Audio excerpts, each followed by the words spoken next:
आज की कहानी में हम सुनेंगे जटायु की कहानी, जो माता सीता की रक्षा के लिए रावण से लड़ गए और अपने प्राणों का बलिदान दिया। प्रजापति कश्यप जी एवं उनकी पत्नी विंता के दो पुत्र हुए, गरुड़ और अरुण। अरुण जी सूर्य के सारथी हुए।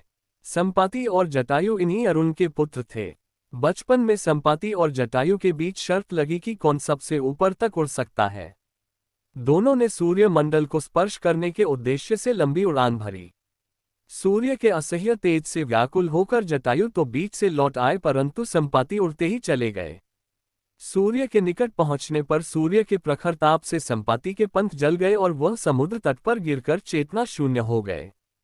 चंद्रमा नामक मुनि ने उन पर दया करके उनका उपचार किया और त्रेता युग में माता सीता जी की खोज करने वाले बंदरों के दर्शन से पुनः उनके पंख जमने का आशीर्वाद दिया। जटायु पंचवटी में आकर रहने लगे।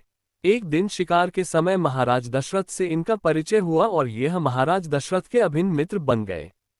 वनवास के समय जब भगवान श्री राम पंचवटी में पर्णकुटी बनाकर रहने लगे, तब जटायु से उनका परिचय हुआ। भगवान श्री राम अपने पिता के मित्र जटायु का सम्मान अपने पिता के समान ही करते थे। भगवान श्री राम अपनी पत्नी सीता जी के कहने पर कपट मृग मारीच को मारने के लिए गए और लक्ष्मण भी सीता जी के कटुवाक्य से प्रभावित होकर श्री राम को खोजने के लिए निकल पड़े। आश्रम को सूना देखकर रावण ने सीता जी का हरण कर लिया और बलपूर्वक उन्हें रथ में बैठाकर आकाश मार्ग से लंका की ओर ले चला। सीता जी का करुण विलाप सुनकर जटायु ने रावण को ललकारा।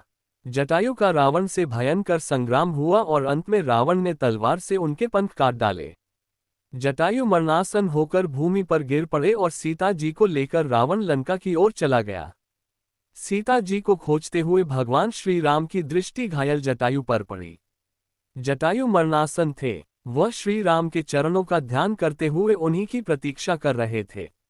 इन्होंने श्री राम से कहा, राक्षस राज रावण ने मेरी ये दशा की है। वह सीता जी को लेकर दक्षिण दिशा की ओर गया है। मैंने आपके दर्शनों के लिए ही अब तक अपने प्राणों को रोक रखा था। अब मुझे अंतिम विदा दें। भगवान श्री राम के नेत्र भर आए। उन्होंने जटायु से कहा, तात, मैं आपके शरीर को अजर अमर तथा स्वस्थ कर देता हूं, आप अभी संसार में रहें। जटायु बोले, श्री राम, मृत्यु के समय आपका नाम मुख से उच्चारित हो जाने पर अधम प्राणी भी भव बंधन से मुक्त हो जाता है। आज तो साक्षात आप स्वयं मेरे पास हैं। अब मेरे जीवित रहने से कोई लाभ नहीं है। भगवान श्री राम ने पक्षीराज जटायु के शरीर को अपनी गोद में रख लिया। उन्होंने उनके शरीर की धूल को अपनी जटाओं से साफ किया। जटायु ने उनके मुख कमल का दर्शन करते हुए उनकी गोद में अपना शरीर छोड़ दिया। इन्होंने परोपकार के बल पर भगवान का आश्रय प्राप्त किया और भगवान ने इनकी अंत्येष्टि क्रिया को अपने हाथों से संपन्न किया। पक्षीराज जटायु के सौभाग्य की महिमा का वर्णन कोई नहीं कर सकता। जय श्री राम। ऐसी और भी धार्मिक कहानियों के लिए हमारे चैनल को सब्सक्राइब करें।